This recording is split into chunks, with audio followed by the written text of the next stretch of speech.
많은 사람들이 경제적 자유를 꿈꾸지만 현실은 다릅니다. 파이어족이 되어 이른 은퇴를 하고 자유로운 삶을 사는 것은 극소수의 이야기일 뿐입니다. 대다수의 사람들은 오히려 정년이 연장되기를 바랍니다. 파이어족과는 정반대로 더 오래 일할 수 있도록 해달라고 요구하죠. 2023년 프랑스에서는 대규모 시위가 있었습니다. 정부가 연금 재정 고가를 이유로 정년을 62세에서 64세로 연장하겠다고 발표하자 수많은 사람들이 거리로 나왔습니다. 노동기간이 늘어난다는 사실에 분노하며 죽을 때까지 일하라는 말이냐는 격렬한 항의를 쏟아냈죠. 정년을 고작 2년 연장하는 것인데 말이죠. 반면 우리나라는 60세인 정년을 65세까지 5년 더 연장해달라는 목소리가 많습니다. 한 설문조사에 따르면 정년 연장을 찬성하는 비율이 80%를 넘습니다. 일하기 싫다며 시위하는 나라와 더 일하게 해달라며 시위하는 나라. 너무나 대조적인 모습입니다. 왜 이런 차이가 발생하는 걸까요? 프랑스는 62세에 은퇴하면 즉시 연금 수령이 시작되며 연금의 소득 대체율은 70%를 넘습니다. 이러한 이유로 프랑스 사람들은 은퇴 후 연금을 받는 여유로운 삶을 꿈꿉니다. 반면 우리나라는 60세에 은퇴해도 연금 수령이 63세부터 시작됩니다. 이로 인해 최소 3년의 소득 공백이 발생하죠. 게다가 연금의 소득 대체율도 40%에 불과하며 실제로는 30% 수준에 그칠 것으로 보입니다.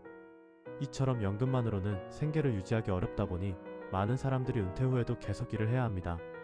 현재 우리나라의 법적 정년은 60세지만 실제 평균 은퇴 연령은 72세에 달합니다.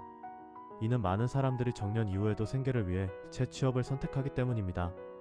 그러나 재취업 일자리는 대부분 기존 직장보다 조건이 나쁜 경우가 많습니다. 이 때문에 차라리 정년을 연장해 기존 직장에서 좋은 대우와 높은 급여를 받으며 일하고 싶다는 목소리가 높아지는 것이죠.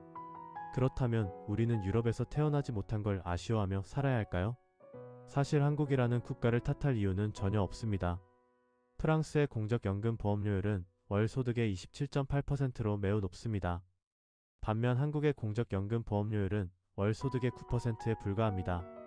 그리고 프랑스의 1인당 GDP는 우리나라보다 높습니다.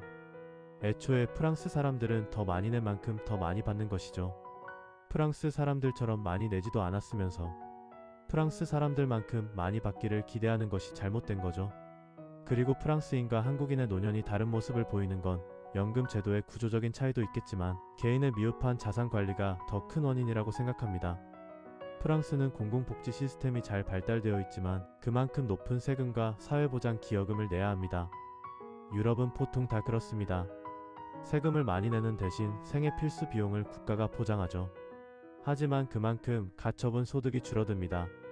쓸 돈이 얼마 없으니 평소 검소하게 사는 게 당연하게 여겨지고 가족과 함께하는 시간을 즐기며 집에서 요리를 해먹는 것이 일반적인 모습이죠. 반면 한국은 낮은 세율과 적은 사회보장 기여금 덕분에 가처분 소득이 높습니다. 1인당 GDP는 프랑스가 더 높지만 가처분 소득은 한국이 더 높습니다. 쓸 돈이 많다 보니 소비도 많이 합니다. 여가 생활을 위해 돈을 쓰는 걸 당연하게 여기고 밖에서 음식을 사 먹는 것도 일반적이죠. 한국이 소비를 많이 한다는 건 가계저축률을 살펴보면 더 극명히 드러납니다. 한국의 가계저축률은 7에서 10%로 유럽 평균보다 낮은 수준입니다. 한국의 세율이 더 낮고 가처분 소득이 더 많음에도 불구하고 가계저축률은 더 낮습니다. 공공복지가 약한 상황에서 개인이 자신의 미래를 스스로 책임져야 하므로 계획적인 저축과 자산관리가 더 필요함에도 불구하고 현재의 소비에 치중하고 있음을 알 수 있죠. 강제로 많은 세금을 걷고 이를 통해 안정적인 공공복지 시스템을 제공하는 프랑스. 세금 부담을 줄이는 대신 개인이 자신의 노후를 알아서 준비하도록 자율에 맡기는 한국. 어느 곳의 삶이 더 안정적으로 보이시나요? 다른 건 몰라도 노년의 삶만 본다면 프랑스인들이 더 안정적이고 행복해 보입니다. 자율보다 강제가 더 나은 결과를 가져온 것이죠. 그리 놀라운 일은 아닙니다. 몇 해 전부터 베이비 부머 세대들이 은퇴를 하고 있습니다. 은퇴자 중 가장 여유롭게 살아가는 부류는 공무원 연금을 받는 사람들입니다. 두둑한 연금 덕분에 노후 걱정 없이 살고 있죠. 반면 대기업에 다녔던 사람들이 은퇴 후 어려움을 겪는 사례는 많습니다.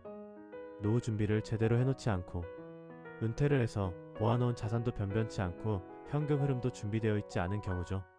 먹고 살기 위해 재취업을 하지만 이전과 같은 대우를 받지는 못하고 최저임금을 받는 일에 종사하는 경우가 많습니다. 근로를 하면서 번 돈의 총액은 대기업에 다닌 사람이 몇 배나 많을 텐데 은퇴 후 삶의 모습을 보면 공무원들이 여유롭게 사는 경우가 더 많이 보입니다. 월급에서 강제로 일정 금액을 공제해서 모아준 공무원 연금 덕분이죠. 높은 급여를 받으며 자산 관리의 자율성을 가진 대기업 직원이 매월 적립식으로 일정 금액을 투자했다면 공무원 연금에 꿀리지 않는 현금 흐름을 만들 수 있었겠지만 그렇게 못한 사람이 훨씬 많습니다. 자율보다 강제가 더 나은 결과를 가져온 것이죠. 그렇다면 우리나라도 유럽처럼 세율을 높이고 공공복지를 강화해야 할까요? 사람마다 생각이 다르기 때문에 합의점을 찾기는 쉽지 않을 겁니다. 더 많이 받는 건 좋아하지만 더 많이 내는 건 싫어하는 게 사람 마음이니까요. 정책 방향을 급격히 바꾸는 것은 굉장히 어려울 것입니다. 따라서 현재로서는 개인이 스스로 노후를 준비해야 합니다. 다행인지 불행인지 정년 연장이 이루어질 가능성은 높아 보입니다. 연금 지급 개시 나이에 맞춰 정년이 65세로 늘어날 가능성이 크죠. 그렇다고 근로할 시간이 길어진다는 데에 안주하며 안이하게 살면 안 됩니다. 은퇴 이후에도 지속 가능한 현금 흐름을 만들기 위해 지금부터 준비해야 합니다. 근로소득은 언젠가 끝난다는 걸 명심하고 계획적인 자산 관리를 통해 안정적인 노후를 준비해야 할 것입니다.